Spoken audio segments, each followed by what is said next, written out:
नमस्कार मंडळी, कसे आहात सर्वजण? मस्त ना? तर मीही मस्त बघा. तर सकाळ सकाळ माझी सुरुवात झालेली आहे. तर लसूण सोलते मी आमटीसाठी. तर महाशिवरात्रीचा सण आम्ही साजरा करतो, तुम्ही साजरा करता की नाही? शक्यतो मला ऐकायला भेटते तर महाशिवरात्रीचा सण हा पुरणपोळीचा साजरा करत नाही आहेत. त्याच्या बाबतीवर मी मोठा ब्लॉग हा टाकला आहे, तर जाऊ नक्की बघा. तर मी इकडे कटाच्या आमटीसाठी खोबरं आणि लसूण चेचून घेते छान असं बारीक मस्त. तर कटाची आमटी बघा तुम्ही, छान मस्त होते बरं का.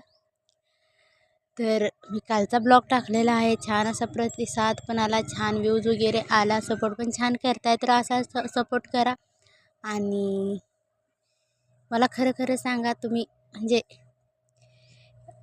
महाशिवरात्रीचा सण हा पुरणपोळीचा करतात की नाही आहे? तरी इकडे बघा छान असा मस्त वाटीवर बारीक खोबरं चेचून घेतलं आहे, त्यामध्ये